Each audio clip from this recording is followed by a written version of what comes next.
অনেক মানুহে গংগা স্নান কৰিবলৈ যায়, বহু মানুহে তীৰ্থ ভ্ৰমণ কৰিবলৈ যায়, মন্দিৰ দৰ্শন কৰিবলৈ যায়। এইবোৰ কৰি মানুহে আচলতে কি পায়?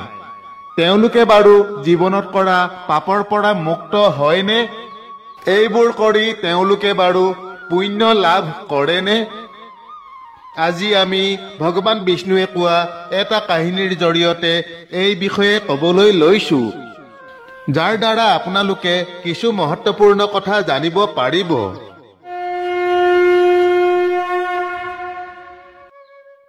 এবাৰ ভগৱান বিষ্ণুৱে মাতা লক্ষ্মীৰ সৈতে হৰিদ্বাৰত ঘূৰি ফুৰিছিল। মাতা লক্ষ্মীয়ে দেখিলে যে সকলো মানুহে গংগাত স্নান কৰি হৰ হৰ গংগে বুলি কৈ যাবলৈ ধৰিছে। মাতা লক্ষ্মীয়ে যেতিয়া দেখিলে যে সকলো মানুহে গংগাত স্নান কৰি হৰ হৰ গংগে বুলি কৈছে যদিও দেখাত সকলোকে দুখী আৰু অশান্ত যেন লাগিছে, তেতিয়া লক্ষ্মী মাতাই আচৰিত হৈ ভগৱান বিষ্ণুক সুধিলে, হে প্ৰভু, ইমান বাৰ গংগাত স্নান কৰিও তেওঁলোকৰ পাপ আৰু দোষবোৰ কিয় নাশ হোৱা নাই? গংগাত এতিয়া আগৰ দৰে পবিত্ৰতা নাই নেকি?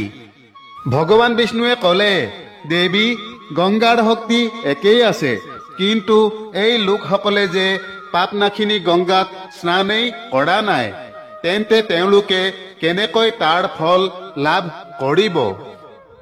ভগৱান বিষ্ণুৰ কথা শুনি লক্ষ্মী মাতাই আচৰিত হৈ ক'লে, হে প্ৰভু, আপুনি কেনেকৈ তেওঁলোকে স্নান কৰা নাই বুলি কৈছে? সকলোৱে দেখোন স্নান কৰিয়েই আহিছে আৰু তেওঁলোকৰ শৰীৰটো এতিয়াও পানীৰে তিতি আছে। ভগৱান বিষ্ণুৱে ক'লে, দেৱী, এই মানুহবোৰৰ শৰীৰটো পানীৰে তিতি থকা দেখিছা যদিও তেওঁলোকে গংগা স্নান কৰা নাই। মানুহবোৰে কেৱল পানীত বুৰ মাৰিহে আহিছে। ঠিক আছে, কালিলৈ ইয়াৰ ৰহস্য কথা তোমাক বুজাই দিম। পাছদিনা প্ৰচণ্ড বৰষুণ হ'বলৈ ধৰিলে। ৰাস্তাবোৰ বোকাৰে ভৰি পৰিল। বহল ৰাস্তা এটাত এটা দ গাঁত আছিল। চাৰিওফালে বোকা আছিল আৰু ভগৱান বিষ্ণুৱে লীলা কৰি এজন বৃদ্ধৰ ৰূপ ধাৰণ কৰিলে।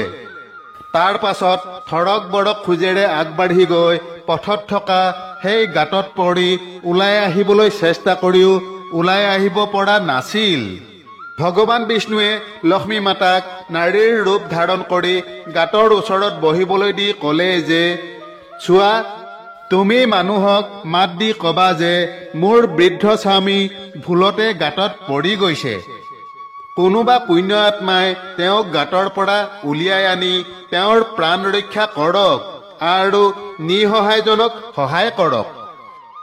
আৰু ভগৱান বিষ্ণুৱে এইটোও বুজাই দিলে যে যেতিয়া কোনোবাই মোক গাঁতৰ পৰা উলিয়াই আনিবলৈ সাজু হ'ব, তেতিয়া তুমি ক'বা যে মোৰ স্বামী পাপহীন এজন পুণ্য আত্মা, সেয়েহে কেৱল পাপহীনজনেহে তেওঁক স্পৰ্শ কৰিব পাৰিব। যদি আপুনি পাপহীন হয় তেতিয়াহে তেওঁক স্পৰ্শ কৰক, নহ'লে তেওঁক স্পৰ্শ কৰাৰ লগে লগে আপুনি জ্বলি ভস্ম হৈ যাব। ভগৱান বিষ্ণুৰ কথাত সন্মতি জনাই লক্ষ্মী মাতাই গাঁতৰ ওচৰত বহি ভগৱান বিষ্ণুৱে শিকোৱা ধৰণে পথেৰে যোৱা মানুহবোৰক ক'বলৈ ধৰিলে, গংগাত স্নান কৰি মানুহবোৰ আহি আছে আৰু এনেকৈ বহি থকা ধুনীয়া মহিলাগৰাকীক দেখি বহুতৰে মনত তেওঁৰ প্ৰতি দয়াৰ ভাৱ উপজিল। আনহাতে কিছুমান মানুহে লক্ষ্মী মাতাক শুনাই কৈছিল যে তেওঁ এজন বৃদ্ধৰ বাবে কিয় কান্দিব লাগে, তেওঁক মৰিব দিয়ক। মহিলাগৰাকীৰ স্বামীক উদ্ধাৰ কৰিবলৈ কোনোবা দয়াবান লোকে আগবাঢ়ি আহিছিল যদিও দেৱী লক্ষ্মীৰ কথা শুনি তেওঁলোকো থমকি ৰ'ল। তেওঁলোকে ভাবিছিল যে আমি গংগাত স্নান কৰি আহিছো যদিও আমি পাপীয়েই হয়, সহায় কৰিবলৈ গ'লে হয়তো আমি জ্বলি ভস্ম হৈ যাম। মহিলাগৰাকীৰ কথা অনুসৰি বৃদ্ধজনক উদ্ধাৰ কৰিবলৈ গৈ আমি নিজেই জ্বলি ভস্ম হ'বলৈ যোৱা উচিত নহয়। শ শ মানুহ আহি সকলোৱে সুধি তাৰ পৰা আঁতৰি গুচি গৈছিল, কিন্তু বৃদ্ধজনক গাঁতৰ পৰা উঠাবলৈ কাৰো সাহস নহৈছিল। এনেকৈয়ে সন্ধিয়া হ'ল। তেতিয়া ভগৱান বিষ্ণুৱে মাতা লক্ষ্মীক ক'লে, দেৱী দেখিলানে, শুদ্ধ মনেৰে গংগা স্নান কৰিবলৈ অহা কাৰোবাক দেখা পালানে? তাৰ কিছু সময়ৰ পাছত এজন যুৱকে হৰ হৰ গংগে ধ্বনি দি ওলাই আহিল। লক্ষ্মী মাতাই তাকো একে কথাই ক'লে। দৃশ্য দেখি আৰু মহিলাগৰাকীৰ কথা শুনি যুৱকজনৰ হৃদয় কৰুণাৰে ভৰি পৰিল আৰু তেওঁ বৃদ্ধজনক উদ্ধাৰ কৰিবলৈ সাজু হ'ল। তেনেতে লক্ষ্মী মাতাই ক'লে, ভাই, তুমি যদি সম্পূৰ্ণ পাপহীন নহয় তেন্তে মোৰ স্বামীক স্পৰ্শ কৰাৰ লগে লগে তুমি ভস্ম হৈ যাবা। তেতিয়া যুৱকজনে কোনো সংকোচ নোহোৱাকৈ দৃঢ়তাৰে লক্ষ্মী মাতাক ক'লে, মাতা, মোৰ পাপহীন হোৱাত আপুনি কিয় সন্দেহ কৰিছে? আপুনি দেখা নাই জানো মই এইমাত্ৰ গংগাত স্নান কৰি আহিছোঁ।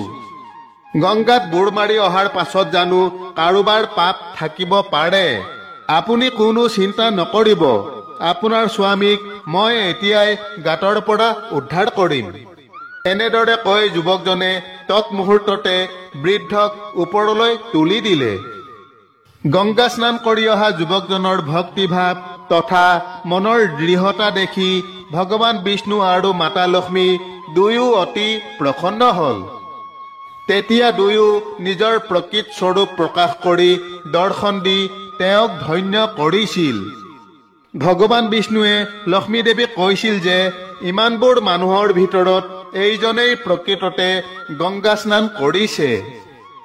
এই দৃষ্টান্ত অনুসৰি যিসকলে শ্ৰদ্ধা আৰু বিশ্বাস নোহোৱাকৈ কেৱল আনক দেখুৱাবলৈ গংগাত স্নান কৰে তেওঁলোকে প্ৰকৃত ফলাফল নাপায়। কিন্তু ইয়াৰ অৰ্থ এইটো নহয় যে গংগাত স্নান কৰাটো অসাৰ। গংগা স্নান কৰিলে অৱশ্যে অনেক পুণ্য লাভ হয়। আনক দেখুৱাই গংগা স্নান কৰাৰ দৰেই বহু লোকে ঈশ্বৰ ভক্তি কৰি দেখুৱাই তীৰ্থ ভ্ৰমণ কৰিবলৈ যায়। এই সকলোবোৰ আচলতে মিছা আড়ম্বৰহে মাথো। হে দেৱী, মানুহৰ মনত যদি শ্ৰদ্ধা ভাৱ ভক্তিভাৱ নাথাকে, মনত যদি বিশ্বাস নাথাকে, তেন্তে হাজাৰ বাৰ গংগা স্নান কৰা, হাজাৰ তীৰ্থ ভ্ৰমণ কৰা, হাজাৰ মন্দিৰ দৰ্শন কৰা সকলো মিছা। ইয়াৰ পাছত ভগৱান বিষ্ণুৱে মাতা লক্ষ্মীক ক'লে, হে দেৱী, এতিয়া মই তোমাক সেই 12টা কথা কম। যিয়ে গা ধোৱাৰ সময়ত এই 12টা কথা মনত ৰাখে তেওঁ কেতিয়াও দুখী হৈ নাথাকে।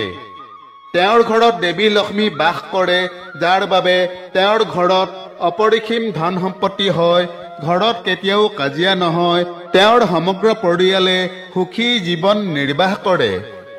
তেতিয়া মাতা লক্ষ্মীয়ে ক'লে, হে প্ৰভু, এই 12টা কথা জানিবলৈ মোৰ মন উদ্গ্ৰীৱ হৈ পৰিছে, অনুগ্ৰহ কৰি মোক সেই কথা কওক। ইয়াৰ পাছত ভগৱান বিষ্ণুৱে সেই কথা ক'বলৈ আৰম্ভ কৰে আৰু দেৱী লক্ষ্মীয়ে অতি মনোযোগেৰে শুনিবলৈ ধৰিলে। বান্ধৱসকল, আপোনালোকেও ভগৱান বিষ্ণুৱে কোৱা এই 12টা কথা অতি মন দি শুনা উচিত। ইয়াৰ পাছত ভগৱান বিষ্ণুৱে ক'লে, হে প্ৰিয়ে, এই 12টা কথা কোৱাৰ পাছত মই তোমাক আৰু এটা কথা ক'ম। যিসকল মানুহে কাপোৰ নিপিন্ধাকৈ স্নান কৰে তেওঁলোকৰ বাবে এই কথা অতি মহত্বপূৰ্ণ। হে দেৱী, তুমি এই কথা অতি মনোযোগেৰে শুনিবা। তাৰ পাছত ভগৱান বিষ্ণুৱে সেই কথা ক'বলৈ আৰম্ভ কৰে। ভগৱান বিষ্ণুৱে ক'লে, হে দেৱী, গা ধুলে শৰীৰ সুস্থ হৈ থাকে আৰু মন সুখী হয়। গা ধোৱাৰ ফলত মুখৰ উজ্জ্বলতা আৰু শাৰীৰিক আকৰ্ষণো বৃদ্ধি পায়। এই দৈনন্দিন কৰ্মৰ সময়ত যদি কিছুমান কথা মনত ৰখা হয় তেন্তে আধ্যাত্মিক ক্ষেত্ৰত আৰু অধিক লাভ কৰিব পৰা যায়। গা ধুওঁতে এইবোৰ কথা মনত ৰাখিব লাগে। প্ৰথমতে গা ধুই শুদ্ধ হোৱাৰ পাছত আমি পূজা আদি সকলো কাম কৰিবলৈ সক্ষম হৈ পৰোঁ। সেয়েহে ৰাতিপুৱাই গা ধুব লাগে। দ্বিতীয়তে শাস্ত্ৰত কোৱা হৈছে যে স্নান কৰি এই 10টা গুণ সৌন্দৰ্য, উজ্জ্বলতা, শক্তি, পবিত্ৰতা, আয়ুষ, আৰোগ্যতা, নিৰ্লোকতা, তপ আৰু বুদ্ধিমত্তা লাভ হয়।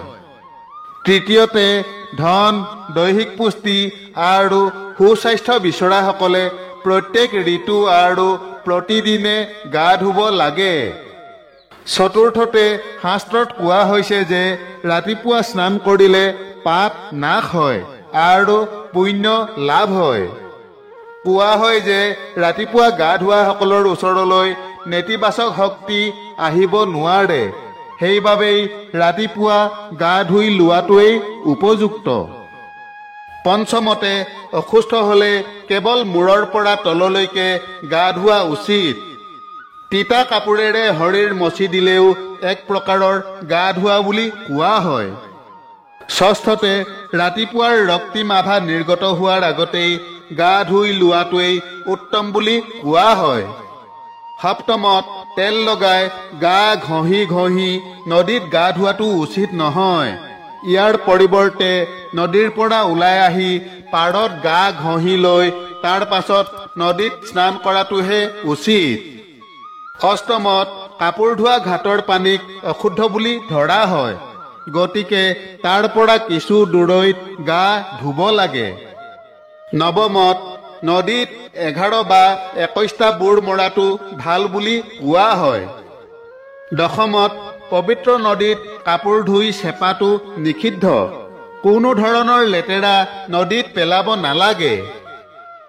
একাদশত নলাৰ পানীতকৈ জানৰ পানী ভাল, জানৰ পানীতকৈ নদীৰ পানী ভাল, নদীৰ পানীতকৈ কোনো তীৰ্থস্থানৰ পানী ভাল বুলি গণ্য কৰা হয় আৰু তীৰ্থস্থানৰ পানীতকৈ গংগাৰ পানী ভাল বুলি কোৱা হয়।